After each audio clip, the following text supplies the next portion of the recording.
Hey guys, welcome to DTs. Today I thought, because most guys have either been stood down or been made redundant from their jobs, or even people have gone shopping and gone nuts and emptied the shelves of flour, for an example, I thought I would do a simple thing and do some bread. So what I'm trying to do is a new YouTube channel, just basic stuff that everyone can pretty much do at home. So I'm going to try to keep it as simple as possible. I've been a chef for 20 odd years, and I thought I'd give you some of my experience that I've had in kitchens, etc. Especially with pretty good with breads and stuff. I'm not an expert by all means. There are bakers out there that are way better, obviously, but just basic things that I know. I know bits and pieces of everything, so hopefully I can give you some knowledge that I know. And hope you keep watching and subscribe to my channel. I will have guests. Even my brother might come on eventually. He's been trained as a baker, so he'll show us some basic cakes and stuff that you can do at home as well. I thought the next episode we might do is banana bread as well. So everything that I do present moment before we put into shutdown, I guess, here in Australia. I know the world's going through a pretty tough time, and hopefully I can entertain you. You can go into the kitchen and replicate what we're doing. But I must say, even for professional guys, if you're watching this as well, this is my recipes I've been working on for years. They're very simple, they're very basic to go through, and today's bread recipe is one of those things as well. So I'll go through it with you now. We'll go through the process on how it gets done. In a couple of hours you'll have a couple loaves of bread. One you can put into the freezer. It's super fresh, super beautiful, really flavoursome, and hope you enjoy. So what I'm going to do, I'm going to start with everything that I have and things that you might actually physically need. So if you haven't cooked before, you're a uni student, live in a studio apartment, you can bread by hand is the most simplest thing on earth. You can do dampers, cuts get a little bit harder. We're doing this normal bread loaf. Okay, so we can either use a tin or you can use free wheel, like just on trays, shaping, let it rise, cook it in the oven. Bread rolls, for an example, make burgers and stuff, really easy. One thing I do recommend that you do get is a scale. So everything I am going to do is by weights. Moving on, the other thing we'll need is a bigger bowl. So quite a large bowl. All this stuff I've had already. So again, yes, this one's basically had it. What I'm going to start with is 600 mils or 600 grams of water. So everything is in grams for bread. Well, I'm doing sourdough especially, I tend to use grammage instead for mils for liquids. Don't ask me why I do it. Ask the experts. There's heaps of other YouTube channels on sourdoughs and stuff if you want to learn. We will go through a sourdough eventually, but I think that's a bit more tougher to organise and do. So we'll just work on grams, no mils on this. So what I have is 600 mils of just water, tap water, lukewarm, so you can't feel it on your finger. What I have is 20 grams of instant yeast. You can use fresh yeast if you want. You can get it in bulk form. Comes from the fridge. All you got to do is probably do this 10 to 15 minutes prior to, and it's basically just squash it in the water so it's all diluted in the water mix and let it grow. So I have 20 grams of yeast. Really easy. It's 20, 20, 20. So 20 grams of caster sugar. So the yeast needs something to feed on. So you've got warm water, so a good warm environment. Some sugar, which it feeds off, makes it grow, get bigger. And all I'm going to do is going to whisk that together. Just until it becomes sort of like a milky, sort of cementy colour. If you can see that. So not actually diluted, the yeast won't, it will basically absorb some of that water, but it will start growing and start foaming. So when it gets to that stage and grows, you know it's active, you can put it into your flour mix. Okay, so I'm going to set that aside for a moment. So in my big bowl, what I have is 800 grams of bread flour. So just use any flour you can. Just use plain flour, normal plain flour. I'm using a bread flour which has a higher protein content. So I need a little bit more water than what it says, or what I'm giving you as a recipe. I've also got 200 grams of grain flour, which is similar to a wholemeal flour. So I'm just going to mix those together. I've also got 10 grams of bread improver. Bread improver is just like a protein content that just helps the bread bind and grow a little bit better. And I've got 20 grams of salt I'm going to add into that. I've also got 50 grams of sunflower oil. You can use olive oil, vegetable compound if you like. So compound is the solid stuff. apparently my brother was telling me that it works a lot better in breads. You can get your hands on it, but it's a little bit more expensive than, say, a sunflower oil, which is like $3 for a half a litre bottle. Really simple. And all I have basically with me is some extra flour for dusting. So, and a pastry paddle, or a bread paddle, whatever you want to call it. You can get these in shops. I know you can get them in Kmart and stuff. They're not as good as these. They're just the flat edge ones. But go look at Kmart. Kmart's great for it. Before we get in lockdown. hope not. Hope it doesn't happen in Australia, but who knows what's going to happen. So what I'm going to do is just combine all the salt and the two flours together. So, rule of thumb, what I use basically for most flours and for most bread mixes is a 60% base water. So, for 1 kilo of flour, I'll use 60% water, so which is 600 grams of water. Always works out well for me. I don't have any issues with it, and that's why I always stick with it. A little bit drier, especially because you can mold it without forms. So I'm going to do a variety. I'm going to do some bread rolls today. I'm going to do a loaf out of tin and a bread loaf in a tin, like you buy in the supermarket for slices for bread. All we've basically got to do is wait for this yeast to start activating, which is starting to do now. So we're getting there. So we're slowly getting the foam that I like, and that we want. It's basically so the yeast is basically activated. As you can see, it's starting to go foamy on the top. So I won't wait. Normally you wait till it goes a little bit foamier, but it's a little long process. So we're just going to get started. I'm just going to tip the whole lot in. I'm going to put in my 50 mils of oil.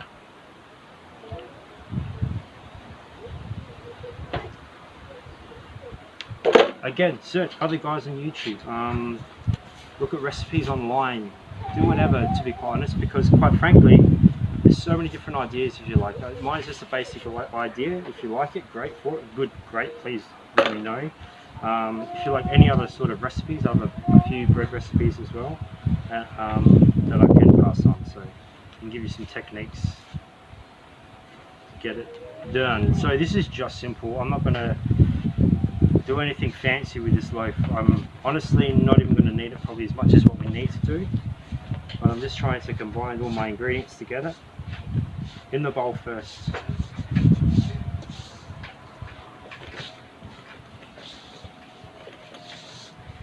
When it starts coming together and it's into a ball, I'm then going to transfer it onto the desk or onto my table to start kneading by hands.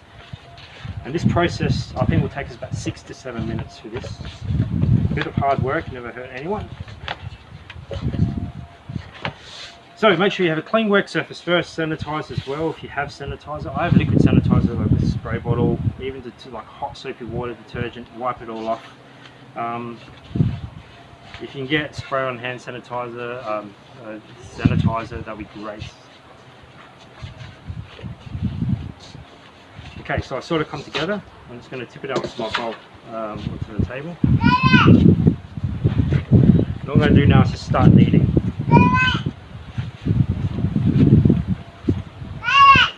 So rule of thumb with breads, if it looks too dry, keep going. The only reason why I'm saying this is because sometimes if you add a little bit of water, you think, oh, it's too dry, I can't get it done. What will happen sometimes is that you're going to get to a point where it will be too sloppy, which means you can't handle your bread. So when flour and the proteins in the flour rest, they tend to go flat, if you know what I mean. So it's best to have it tougher at this stage than it will be later on, because as the bread rests and it rises, it gets softer and a little bit harder to handle. So at this present moment, it's perfect and really easy to handle. So all I've done is going to slightly dust the bench, and we're just going to 3 times. So if you can just watch this way, the way I just do a little small knead, I just get it into a larger log. I will then turn it. At the same time, I'm stretching the end. I'm going to push, push, push, push. I'm going to keep going until I get a log. Turn it, stretch it, fold over. And all we're going to do is just keep going. The same process for about 8 or 9 minutes until we get to a stage that I can show you that the bread will be happy to rise. So while we're at it, might as well clean the desk. It's not sticking. Another good thing is if you keep the bread moving or the dough moving on the bench itself, the dough itself will not stick.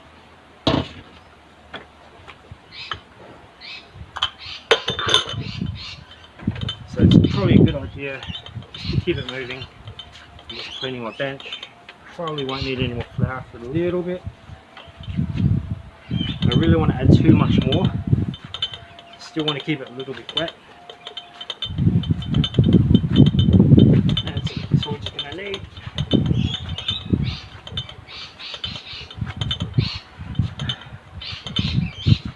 It's about 8 minutes, so I'll get back to you guys pretty much when we're done, and I'll show you the final result.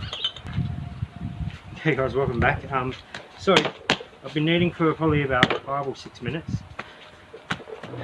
As you can see, I've got myself in a sort of elastic dough. It's slightly silky on the top. It's really smooth. So I'm just keep moving it so it doesn't stick to my bench. You don't have to do this. It's just I'm just folding the dough basically. But you see how it stays still and how it sticks. Something you try to avoid. So just keep the dough moving. Yeah, 5 or 6 minutes. It's going to feel soft in your hands. So from the hard part, when you first started, those glutens and the proteins are starting to mix to everything being absorbed. The proteins basically start to relax a little bit, and it feels just a little bit soft in your hands. You can manipulate the dough a little bit more into the shapes that you want. That's when you know basically your dough is pretty much done. So all we're going to do is pop this back into the bowl. Put some clean film over the top, or a wet tea towel, which I just have here. We're going to let it sit for 1 hour. It will double in size. Then we'll knock it back, let it rise again. Knock it back, shape it, put it into your tins, and then we'll basically let it rise again for another half an hour. So second rise will be half an hour, third rise will be half an hour, then we'll bake it in the oven. So today, just filming wise, I'll do the first proof, then we're going to shape and put it into the tins, do a second proof, and then I'll bake it, and then I'll show you the final results after that. So I'll see you a bit later. Cheers guys. Hey guys, welcome back. So I actually did a double proof on this one, so I thought it'd be a lot better to show you the end product on a double proof than a single one. So I've just had a wet cloth on it. It's been sitting for probably about an hour and a half after first ferment or the first proof. So the first proof took about 45 minutes, the second one was half an hour. As you can see, it's doubled in size of what we had it. Nice, beautifully, really airy. Fantastic. So I'm just going to dust my bench slightly. Bit of flour. It's just a little bit of flour. I'm just going to hit it back to get as much of the air out of the stove as possible. Just going to fold it on top of itself. I'm going to add a little bit more flour. It's a bit sticky, the cloth was a little bit wet. Just want to try to try not to stick onto the bench if I can. There's a few wet spots, but try not too much if you can avoid it. So I'm going to grab my scales, guys. I'm going to look for about 800 grams, 700 grams for a loaf. Just got some oil spray. Just going to deliberately spray my oil tin.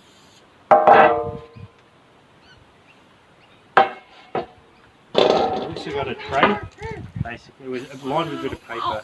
I only light paper just in case it does stick. Sometimes the non-stick coating on the trays actually come off, and it's probably not the best for it. So what we're aiming for now, again, everything in grams. So 0.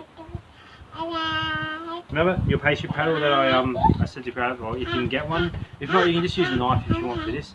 And even, I probably didn't mention before, you could even use just normal plain flour. Just keep plain flour really simple.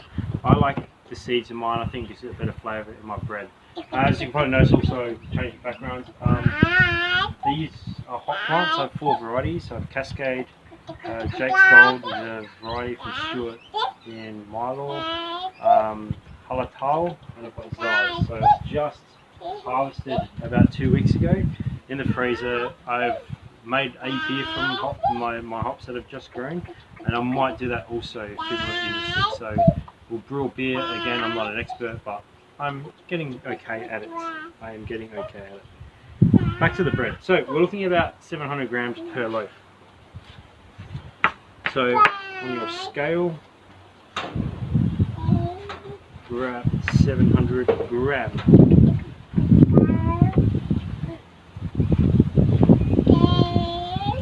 700. For my free loaf, I'm going to do a 500 gram hop.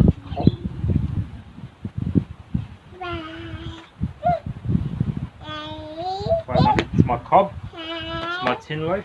And now I'm going to work on 100 gram rolls or burgers. 120. Let's go 120.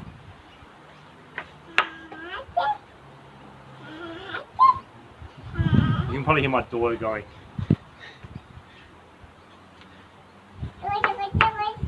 She nods. Yeah. Yes, sweetheart. Yes. Hello. Hi. And I should get hopefully 420 gram rolls. Yeah, perfect.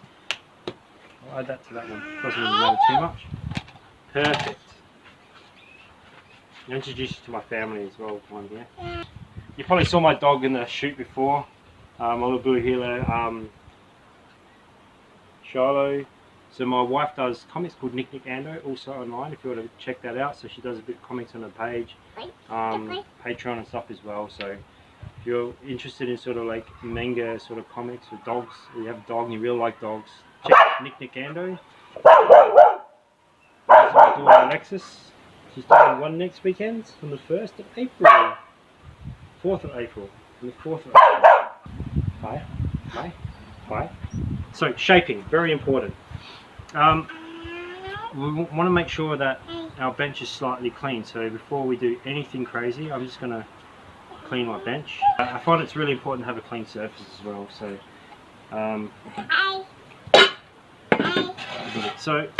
scales, I've got my tin, I've got my tray. Let's do the loaf first. What I'm going to do is just fold it over until I get almost like a book. So you're going to go in once, going to go into twice. This would just get me an even square if you can. And if it gets really tough, just let it sit for like 2 or 3 minutes. It'll sort of relax a little bit.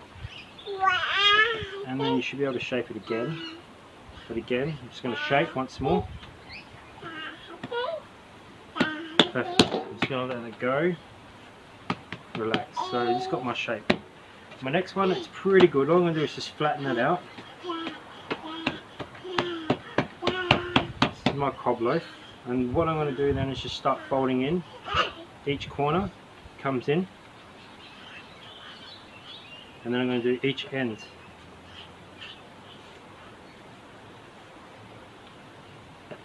And then I'm going to turn it down. So as you see, I'm just going to turn it down onto the back and fold each side over like this. So you pinch it. From here I'm going to turn it and I'm going to start rolling it similar to this. So I'm going to tuck the dough underneath and start pinching. If you can get grip or you've got yourself like granite or something, it might be a lot easier to do as well. It would unless you've got a little bit of grip, or if the dough is a little bit too dry, it won't grip as well. So I'm just trying to get it into a shape. You can even just do this if you like as well. It's not important. Techniques are, it's great to know the technique, but to get it right is another story. So it took me a while of practice, a couple of months at least, doing breads and stuff when I was an apprentice, to understand and get it perfect as well. But the faster you work, the better as well. The dough does dry out unless you've got a wet cloth that you can keep it covered with, which I'm probably going to do for this the tin loaf. So cob's done. I've got my 2 rolls. All I've done is just fold it over, and I'm just going to roll it generally like this. I'm not even tucking this one. I'm just rolling it, and a small circle until I get little rolls like this. And all we do is just put them onto our tray. It always helps to have a wet cloth as well because it keeps the bottom slightly damp and it helps it stick a little bit like glue. So I'm just going to fold until I expose all the wet parts or the damper parts of the dough. And then we're just going to roll. I'm going to have to do it with this one as well, unfortunately. So tuck, tuck, grab and tuck, grab and tuck, grab and tuck.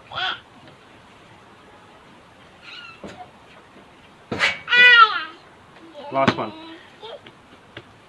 Cobbler. So what I'm going to try to do my tin loaf. So what I'm going to do is to stretch it as much as I basically can, quite evenly. All I'm going to do is start a fold. So we're going to fold this way and tuck. Once more and tuck. Again, tuck. And then we're just going to pinch the bottom. Just going to squeeze it together, and I'm just going to roll my edges until I get myself a point, which will just seal off the edge. And we're just going to click those underneath. And it doesn't have to be perfect because when it rises in the tin, what's going to happen is it's going to be all symmetrical anyway. And I'm just going to whack it in my tin. I'm then going to cover it again with just a damp cloth, all of it with a damp cloth, and we're just going to let it sit.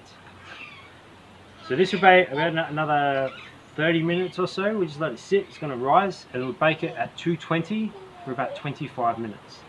That's for the bigger loaves. The smaller ones probably about 12 to 13 minutes. So you can put it all together. Just take the rolls out probably about 10 minutes prior to taking out the rest. But we will score the cob loaves when it's done, and I will show you an end product. Hi guys, this is my wife. I introduced to the rest of my family. Yeah, Nick Nicando. So you get onto it if you want. You saw my dog before, my cattle dog. So purebred, beautiful. I don't know what I'm doing, by the way. It's alright. Goodbye. Yeah, Nick Nicando. We're interested in dogs and like comics. So yeah, spin up. So finished product from this morning. I'm going to show you this morning's batch just to make filming a lot easier and save mucking around. It's pretty much a day process. My cob loaf, again, this is a 700 gram loaf. It sprung out quite well out of the tin. Really good. Really looking forward to actually getting into this as well.